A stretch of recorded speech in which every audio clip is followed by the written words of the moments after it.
আসসালামু আলাইকুম। কেমন আছেন সবাই? আশা করি সবাই ভালো আছেন। আমরাও আলহামদুলিল্লাহ ভালো আছি। আজকে আমি রান্না করব কাঁঠালের তরকারি। অনেক এলাকায় এটাকে আবার এঁচোড়ও বলে।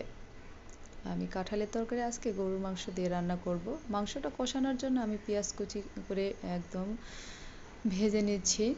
সরিষার তেল দিয়ে রান্না করব। আর এটার ভিতরে আছে আদা রসুন বাটা, হলুদের গুঁড়া, মরিচের গুঁড়া, লবণ আর বিভিন্ন রকম মশলা আমি ছেঁচে দিয়েছি। তেজপাতা দিয়ে দিলাম আর এভাবে আমি মশলাটা ভালোভাবে কষিয়ে নিব। মশলাটা কষানো হয়ে গেলে তারপরে আমি মাংসটা দিয়ে দিলাম। মাংসটা 20-25 মিনিটের মতো আমি কষিয়ে নিব।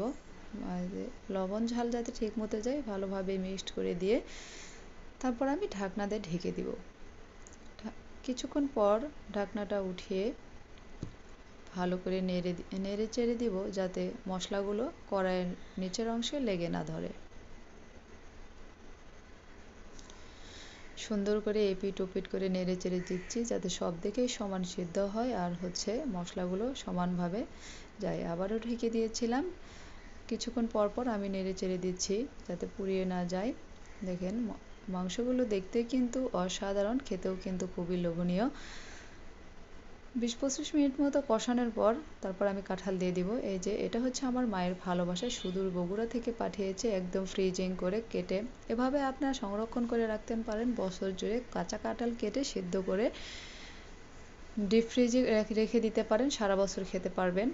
আমার আম্মু সেই বগুড়া থেকে ফ্রিজিং করে পাঠিয়ে দিয়েছিল। আমি যেহেতু কাঁঠালের তরকারিটা পছন্দ করি, এটাই হলো মায়ের ভালোবাসা, এই জন্য কেটে ফ্রিজিং করে পাঠিয়ে দিয়েছিল। তো মাংসটা কষানো প্রায় শেষের দিকে, মাঝামাঝি যখন হয়ে যাবে তখন আমি কাঁঠালগুলো মাংসের মধ্যে দিয়ে দিব। যে কাঁঠালগুলো মাংসের মধ্যে দিয়ে আমি ভালোভাবে নেড়ে চেড়ে দিব যাতে মাংস কাঁঠাল একসঙ্গে কষিয়ে নিব, যাতে দুটোই ভালোভাবে সেদ্ধ হয়। তারপর আমি ঢাকনা দিয়ে ঢেকে দিব। ঢাকনা দিয়ে ঢেকে দিয়ে কিছুক্ষণ পর আমি ঢাকনাটা উঠিয়ে আবার ভালোভাবে নেড়ে চেড়ে দিচ্ছি যাতে নিচেরগুলো উপরে উঠে উপরগুলো নিচে যায়, সমানভাবে সেদ্ধ হয়। আর কাঁঠালের পরিমাণটা একটু বেশি বোঝা যাচ্ছে, কিন্তু কাঁঠাল কিন্তু মিলে যাবে। এই জন্য আমি একটু বেশি করে নিয়েছি যাতে 2-3 বার খাওয়া যায় আর আশেপাশে কিছু মানুষকে দেওয়া যায়, যেহেতু এটা সবাই পছন্দ করে। এটা কিন্তু কাঁঠালটা কিন্তু কষানোর মধ্যেই সবচাইতে বেশি টেস্ট। ভালো করে কষিয়ে নেবেন। কষানোর মধ্যে সেদ্ধ না হলে পরে কিন্তু ঝোল দিয়ে একদম চেয়ে থাকবে, ভালো করে সেদ্ধ হবে না। আপনারাও ট্রাই করতে পারেন। কার এলাকায় এটাকে কি বলে আর আপনাদের এলাকায় খায় কিনা কমেন্ট করে জানাবেন। আমাদের এলাকায় কিন্তু এই কাঁঠালের সিজনে সবাই একবার হলেও খাবে। এটা কিন্তু ভাজিও খুব টেস্ট লাগে। আর এমনিতেও আপনি অনেকে দেখি যে আটা আছে আর ওটা বলে পিঠুলি, মানে আটা দিয়ে ঝোল করে, খুবই মজা লাগে। দেখেন মাংস আর কাঁঠালটা কিন্তু একদম কষানোর শেষ পর্যায়ে এসেছে, একদম ভাজা ভাজা হয়ে গেছে,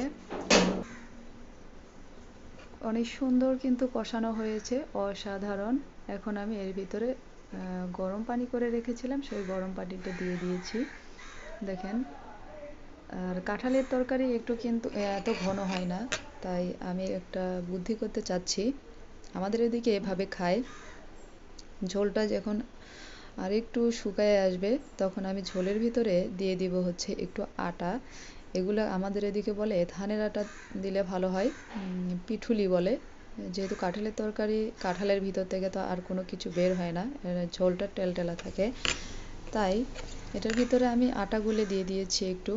আর আটাটা কখনোই ঝুরঝুরে আটা দিবেন না, একটু পানি দিয়ে গুলে নেবেন। পিঠুলি বলে আমাদের এইদিকে। খুবই কিন্তু স্বাদ লাগে ঝোলটাও। এই যে আটাটা দিয়ে দেওয়ার পর বেশ 4-5 মিনিট ধরে জাল দিব। দেখবেন ঝোলটা অটোমেটিক ঘন হয়ে এসেছে, খুব স্বাদ লাগে। রান্নাটা কেমন হয়েছে কমেন্ট করে জানাবেন। ভিডিওটি না টেনে শেষ পর্যন্ত দেখবেন, অসাধারণ কিন্তু হয়েছে। ভালো থাকবেন সবাই, ভালোবাসা মানুষদের ভালো রাখবেন। আল্লাহ হাফেজ, আসসালামু আলাইকুম।